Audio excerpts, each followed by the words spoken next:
بسم اللہ الرحمن الرحیم الحمد للہ رب العالمین والصلاة والسلام علی الافضل الانبیاء والمرسلین وخاتم النبیین وسیدنا ومولانا ابی القاسم محمد وآلہ الطیبین الطاہرین المعصومین ولعنۃ اللہ علی القوم الظالمین والمنافقین اما بعد فقد قال اللہ تعالی فی القرآن المجید والفرقان الحمید وقولہ الحق بسم اللہ الرحمن الرحیم هو الذی ارسل رسولہ بالہدی ودین الحق لیظہرہ علی الدین کلہ ولو کرہ المشرکون۔ اللہ نے انسان کو خلق کیا اور ایسا خلق کیا کہ کہا یہ انسان میرا زمین پر خلیفہ ہے۔ توجہ فرما رہے ہیں، انی جاعل فی الارض خلیفہ، یعنی تمام تر مخلوقات سے انسان کو افضل بنایا۔ تمام دنیا تمام مخلوقات سے اللہ نے انسان کو افضل بنایا ہے، اشرف بنایا ہے۔ سب سے بہترین جو مخلوق اللہ نے خلق کی ہے وہ انسان ہے، یعنی اللہ کی خلقت کا شاہکار انسان ہے۔ انسان قابل احترام ہے، انسان قابل عزت ہے۔ یہ انسان ہی ہے، ایسی مخلوق ہے جس کا احترام کرنا واجب ہے، ضروری ہے۔ ایسا نہیں ہے کہ انسان کو اللہ نے کہیں جانوروں کی طرح پیدا نہیں کیا، بلکہ انسان صاحب عقل ہے، انسان کو صاحب تکریم بنایا ہے، صاحب عزت بنایا ہے۔ یعنی یوں نہیں ہے کہ ایک دوسرے کی بے عزتی ہم کرتے رہیں، ایک دوسرے کا احترام نہ کریں اور ہم سے کوئی پوچھنے والا نہ ہو، ہم سے سوال و جوابات نہ ہوں، نہ، بلکہ انسان کی بجا اگر کوئی کسی دوسرے انسان کی بے عزتی کرے، تکریم نہ کرے، عزت نہ کرے تو اللہ کی بارگاہ میں وہ جواب دہ ہے۔ توجہ فرما رہے ہیں، یعنی کوئی بھی انسان، کوئی بھی اس کا علاقہ ہو، کسی مذہب سے تعلق رکھتا ہو، کسی مکتب سے تعلق رکھتا ہو، کسی انسان کو حق حاصل نہیں ہے کہ وہ کسی دوسرے انسان کی بے عزتی کرے، اس کی عزت نہ کرے، اس کو بے عزت کرے۔ یہ کسی کو اجازت نہیں ہے۔ کیوں؟ اس لیے کہ اللہ نے جو سب سے بہترین مخلوق خلق کی ہے وہ انسان ہے اور اپنا خلیفہ بنایا ہے۔ کہا کہ انسان میں تمام تر مخلوقات سے تم کو افضل بنایا ہے اور پوری کائنات کو تیری خدمت کے لیے خلق کیا ہے۔ توجہ فرما رہے ہیں، انسان کی خدمت کے لیے پوری کائنات کو، پوری دنیا کو، باقی مخلوقات کو انسان کی نوکری اور خدمت کے لیے بنایا ہے۔ مثلا آپ دیکھیں، اللہ نے اگر سورج بنایا ہے تو ہمارے لیے، اس کی دھوپ کس کے لیے مفید ہوتی ہے؟ اگر اللہ نے چاند بنایا ہے تو انسان کے لیے، اللہ نے آسمان بنایا ہے تو انسان کے لیے، زمین کا فرش بچھایا ہے تو انسان کے لیے، پانی کو روانہ کیا ہے، پانی کی خلقت کی ہے، پانی جیسی نعمت کو خلق کیا ہے تو انسان کی خدمت کے لیے، فصلیں بنائی ہیں تو انسان کے لیے، جانور بنائے ہیں تو انسان کے لیے، بعض کا گوشت حلال قرار دے دیا ہے تو انسان کے لیے، دودھ حلال قرار دے دیا ہے تو انسان کے لیے۔ توجہ فرما رہے ہیں، یعنی پوری زمین انسان کی خدمت کے لیے اللہ نے بنائی ہے۔ اب اللہ کہہ رہا ہے کہ انسان تو اشرف المخلوقات ہے، افضل ترین مخلوق تم ہو، یعنی انسان تم ہو، آپ ہو، یعنی باقی ساری مخلوقات سے۔ اب یہ دیکھنا ہے کیوں انسان افضل کس طرح ہوتا ہے؟ ایسا سارے انسان افضل ہو جائیں گے؟ انسان کی خلقت میں وہ چیزیں موجود ہیں کہ وہ انسان تمام تر مخلوقات سے افضل ہو سکتا ہے۔ کیوں افضل ہوتا ہے؟ اس لیے کہ انسان کے پاس وہ وسائل موجود ہیں، اللہ نے وہ چیزیں رکھی ہیں ان کے اندر، اللہ نے وہ صلاحیتیں رکھی ہیں، اللہ نے انسان کے اندر وہ استعداد رکھی ہے کہ جس کی بنیاد پر انسان تمام تر مخلوقات سے افضل ہو سکتا ہے۔ ایسا ہے کہ نہیں ہے؟ یا نہیں ہے؟ ہے نا؟ اس کے اندر ایسی صلاحیتیں ہیں، میری طرف توجہ رہے، کہ جس کی وجہ سے وہ انسان افضل المخلوقات ہوتا ہے، قرار پاتا ہے۔ اگر وہ چیزیں انسان کے اندر نہ ہوں یا ان سے انسان کام نہ لے تو وہ قرآن کہتا ہے پھر جانوروں سے بھی پست ہو جاتا ہے. ٹھیک ہے، انسان اشرف المخلوقات ہے. اگر وہ اپنی اندر موجودہ صلاحیت سے کام لے، اگر اپنے اندر جو اس کے اندر موجود صلاحیت ہے اس سے کام نہیں لیتا تو وہ جانوروں سے بھی بدتر ہے، پست ہے. اب وہ کیسے وہ بڑھ سکتا ہے؟ وہ انسان اشرف المخلوقات کیسے بن سکتا ہے؟ کیا کرے؟ کس نظام کی وجہ سے انسان، کس نصاب کی وجہ سے، کون سا وہ نصاب ہے کہ جس کی بنیاد پر انسان، جس نصاب کو پڑھ کے، جس نصاب پر عمل کر کے انسان تمام دنیا کی مخلوقات سے بڑا ہو سکتا ہے؟ وہ نظام ہے وہی کہ جو اللہ نے انسان کے لیے بنایا ہے. اس کو کیا کہتے ہیں؟ اسلام. وہ نظام جس پر انسان چل کے اپنے آپ کو ساری مخلوقات سے افضل بنا سکتا ہے، اس نظام کو کہتے ہیں دین اسلام. ان دین عند اللہ الاسلام.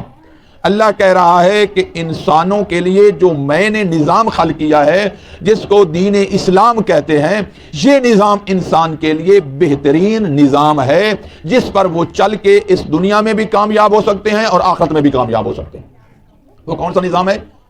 دین اسلام. اگر انسان اس اللہ کے بنائے ہوئے نظام کو نہیں پڑھے گا اور اس پر عمل نہیں کرے گا تو وہ اس زمانے میں آ کر، اللہ کے زمین پر آ کر انسانیت کا حق ادا نہیں کرے گا. پھر اس کے بارے کہا گیا ہے وہ چلتی پھرتی لاشیں ہیں. ان کے بارے اور بھی بہت کچھ کہا گیا اس انسان کے بارے جو اپنے آپ کو تبدیل نہ کرے، اپنے آپ کو اللہ کے نظام کے مطابق نہ کرے، جو اپنے آپ کو اللہ کے اس نظام کے مطابق نہ ڈھالے، اللہ کی اطاعت نہ کرے. وہ کیا ہے؟ اس زمین پر چلتی پھرتی لاشیں. وہ مردہ ہیں. قرآن نے کہا ہے یہ مردہ ہیں، یہ زندہ نہیں ہے، یہ مردہ ہیں، یہ چلتی پھرتی لاشیں ہیں. ان کا کوئی فائدہ نہیں ہے بلکہ یہ معاشرے پر بوجھ ہیں، معاشرے کے اندر یہ دوسرے انسانوں پر بوجھ ہیں، اللہ کی زمین پر یہ بوجھ ہیں. تو لہذا ہمیں کیا کرنا چاہیے؟ اپنے آپ کو اللہ کے دین کے مطابق ڈھالنا چاہیے، اللہ کے دین کے مطابق اپنی زندگیوں کو ڈھالنا چاہیے، اپنی اولاد کو اللہ کے نظام کے مطابق تربیت کرنا چاہیے، اپنی نسل کو، اپنے بچوں کو اللہ کے نظام کے مطابق تربیت کرنا چاہیے. ان کی تربیت قرآن کے مطابق ہونی چاہیے، ان کی تربیت اللہ کے اس نظام کے مطابق ہونی چاہیے کہ جس نظام کی وجہ سے انسان اشرف المخلوقات بنتا ہے. وہ نظام دین مبین ہے، اللہ کا نظام ہے، اللہ کا دیا ہوا، اللہ کا بنایا ہوا، اللہ کا خلق کیا ہوا سسٹم ہے جس کو ہم سب کیا کہتے ہیں؟ دین اسلام. کیوں؟ دین اسلام ہی وہ نظام ہے جو ایک انسان کا یہاں بھی فائدہ کر سکتا ہے، دنیا میں بھی اور آخرت میں بھی. کیوں؟ اس لیے کہ اس نظام کے اندر شعور ہے، عقل ہے، منطق ہے، لاجک ہے، بصیرت ہے، پاکیزگی ہے، طہارت ہے، سمجھداری ہے، تکریم ہے، شجاعت ہے، بہادری ہے. اس نظام کے اندر جتنی چیزیں انسان کو درکار ہیں وہ اس نظام کے اندر موجود ہیں. باقی کسی نظام میں بھی ایسی صفات یا ایسی چیزیں نہیں ہیں جو ہر طرح انسان کی خدمت اور انسان کے لیے مفید ہو سکیں. وہ کسی اور سسٹم میں نہیں ہے، وہ اسلام میں ہے. اسلام کے اندر وہ چیزیں، اس لیے کہا کہ یہ بہترین نظام ہے. کیوں؟ اس کے اندر ساری چیزیں موجود ہیں. آپ خود تصور کیجئے کسی نظام کو 1,24,000 انبیاء لے کر آئے ہیں جو سارے کے سارے معصوم ہیں، جو سارے کے سارے پاکیزہ ہیں، سب اپنے اپنے زمانے میں سب دنیا سے، باقی یعنی سب انسانوں سے اشرف تھے، پاکیزہ تھے، سمجھدار تھے. چاہے وہ حضرت آدم ہوں، چاہے حضرت نوح ہوں، چاہے حضرت ابراہیم ہوں، جو بھی نبی آپ دیکھیں، چونکہ وہ اسی نظام پہ چلے ہیں، اسی نظام کی بات کی ہے، اس لیے وہ سب سے زیادہ سمجھدار ہیں اور آج تک ہمارے معاشرے کے اندر موجود ہیں، ہمارے ذہنوں میں موجود ہیں. آج ان کا ذکر ہوتا ہے کئی سو سال پہلے کے وہ ہیں، کئی سال ہو گئے ہیں وہ چلے گئے دنیا سے، لیکن آج انسانیت ان کو کیا کرتی ہے؟ یاد رکھتی ہے، ان کا ذکر کرتی ہے. تو اس کا مطلب یہ ہوا کہ جو اس نظام کو فالو کرے گا، جو شخص اس نظام کے مطابق اپنی زندگی کو ڈالے گا، وہ زندہ رہے گا، وہ آخرت تک زندہ رہے گا. وہ دنیا کے جب تک دنیا زندہ ہے وہ زندہ رہے گا. جو اس نظام کے مطابق اپنی زندگیوں کو نہیں ڈالے گا وہ کیا ہوگا؟ وہ مرنے سے ہی مر جائے گا. تو یہ ثابت ہوا کہ انسان تمام دنیا کی مخلوقات سے افضل ہے. پوری کائنات سے افضل ہے، تمام مخلوقات سے افضل ہے۔ افضل اس لیے ہے کہ وہ اللہ کا نظام جو کہ اللہ نے انسان کے لیے بنایا ہے اس کو فالو کرتا ہے، اس کی اطاعت کرتا ہے، اس لیے وہ افضل ہے۔ اسی نظام کے لیے 1,24,000 انبیاء آئے ہیں اور ہمیں کہا گیا ہے کہ آپ اپنے بچوں کی تربیت اسی نظام کے مطابق کریں۔ جب انبیاء اس دنیا سے گئے، سلسلہ نبوت ختم ہوا، یعنی ظاہری طور پر ہمارے نبی اس دنیا سے چلے گئے۔ آپ ذرا تصور کیجئے، جس نظام کی بات محمد مصطفیٰ کریں وہ کوئی نظام چھوٹا ہے؟ بہت بڑا نظام ہے نا۔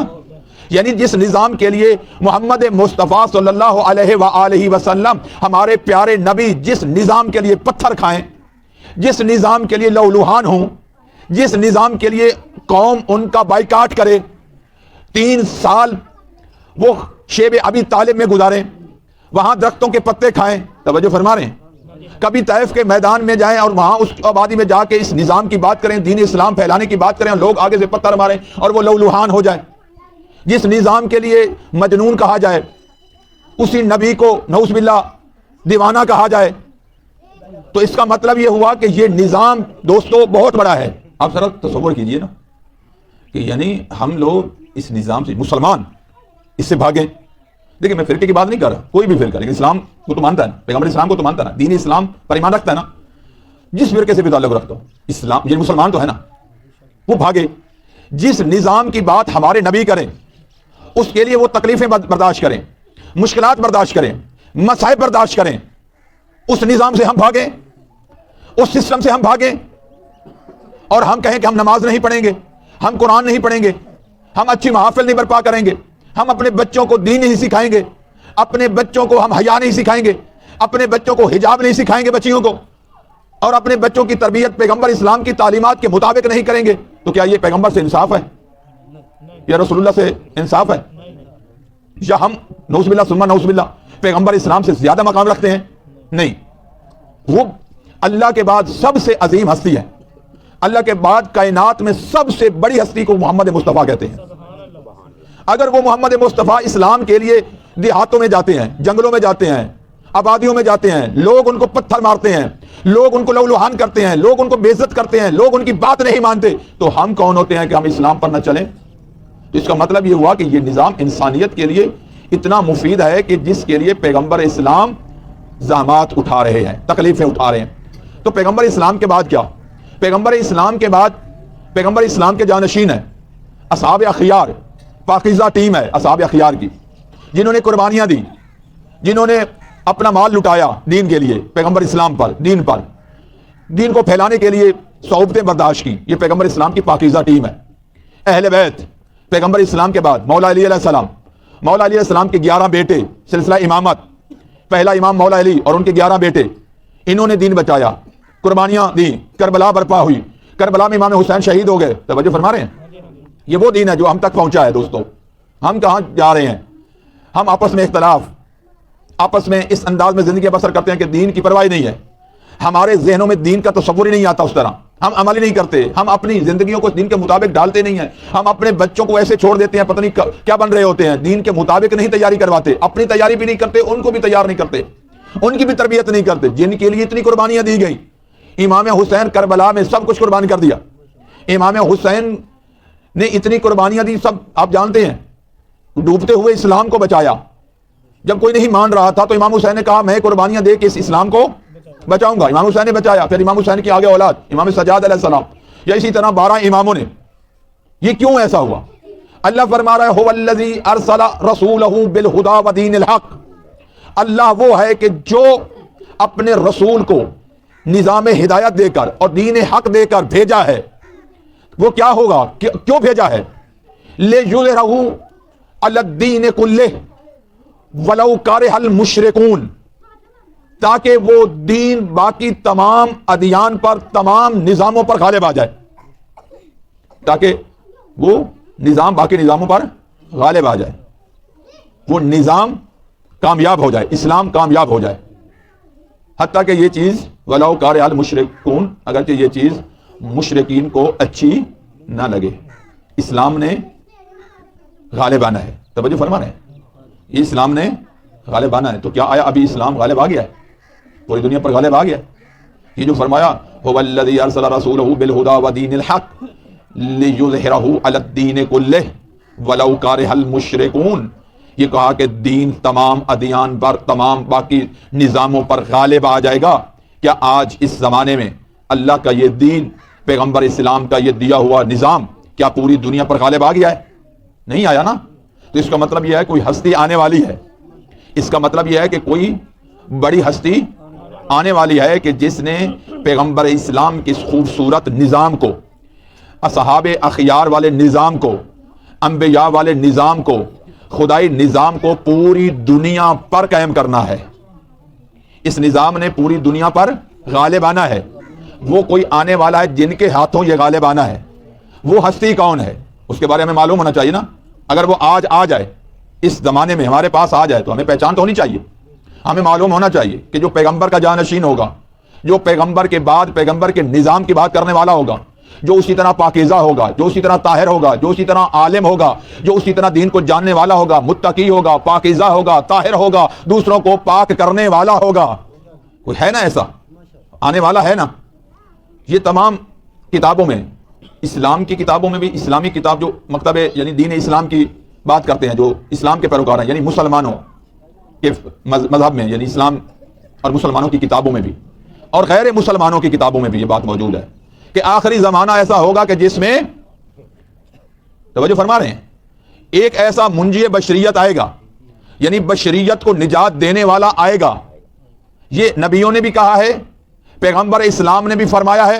پیغمبر اسلام کی ایک حدیث ہے، لو لم یبق من الدہر الا یوم واحد، اگر اس کائنات اور دنیا کے ختم ہونے میں سے فقط ایک دن بھی باقی ہوا تو لا یبعث اللہ رجلا من اہل بیتی، تو اللہ میرے اہل بیت میں سے ایک مرد کو بھیجے گا، فیملأ الارض عدلا وقسطا کما ملئت ظلما وجورا، وہ زمین کو عدل و انصاف کے ذریعے اس طرح پاک کر دے گا جس طرح وہ پہلے ظلم و جور سے بھری ہوئی ہوگی۔ تو اس کا مطلب یہ ہے کہ پیغمبر کی اہل بیت میں سے وہ ہوگا جو آ کے پوری دنیا کو اسلام کے نظام سے بھر دے گا، جو عدل سے بھر دے گا، عدالت سے بھر دے گا، جو عدالت قائم کرے گا۔ تو وہ آنے والے ہیں، وہ جب امام مہدی آئیں گے وہ اللہ کا نظام اس دنیا پر برپا کریں گے، اور انشاءاللہ پوری دنیا پر اسلام کا پرچم لہرائے گا۔ تمام مسلمان امام مہدی کے اس پرچم کے تلے انشاءاللہ پوری دنیا تک پیغام پہنچائیں گے اور اسلام کو زندہ کریں گے، اسلام کو پھیلائیں گے اور پوری دنیا تک اسلام کو پہنچائیں گے۔ اور جو ظالمین ہوں گے، جو اسلام کو نہیں ماننے والے ہوں گے، ان کا کلا کامہ کریں گے، وہ شکست کھائیں گے اور اسلام کا بول بالا ہوگا، اسلام کی کامیابی ہوگی۔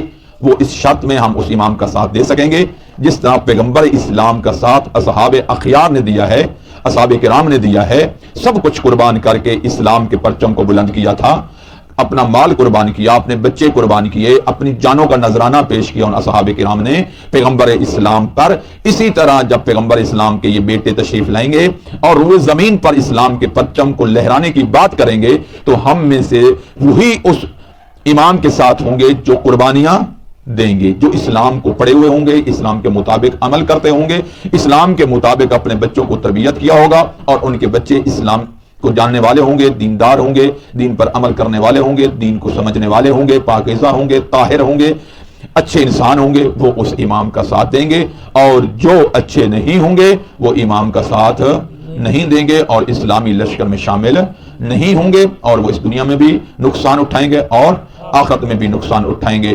آئیے مل کر ہم دعا کرتے ہیں خالق منان ہم سب کو توفیق دے کہ ہم صحیح معنی میں اپنے آپ کو بھی اور اپنی اولاد کو بھی اسلام کے مطابق ڈالنے کی کوشش کریں۔ دعا ہے خالق منان ہم سب کو صحیح معنی میں اسلام کو پڑھنے سمجھنے اس پر عمل کرنے کی توفیق عطا فرمائے۔ دعا ہے خالق منان ہم سب کو اس دنیا میں بھی اور آخرت میں بھی کامیاب و کامران فرمائے۔ دعا ہے خالق دو جہان ہم سب کے درمیان اتحاد و اتفاق پیدا فرمائے۔ خالق منان قرآنی تعلیمات سے روشناس فرمائے۔ جتنے بھی مریض ہیں خالق منان ان کو شفائے کو لینے فرمائے۔ اس علاقے میں جو بے اولاد ہیں خالق منان ان کو اولاد نرینہ عطا فرمائے۔ خالق منان ہمارے حقیقی وارث امام زمانہ کا جلد ظہور فرمائے، ہمیں اپنے امام زمانہ کا سچا سپاہی بنائے، اور وطن عزیز پاکستان کو سلامت رکھے اور مسلمانوں کے درمیان اتحاد و وحدت پیدا فرمائے، ہماری دعاؤں کو قبول فرمائے۔ اللہم صلی علی محمد و آل محمد وعجل فرج آل محمد۔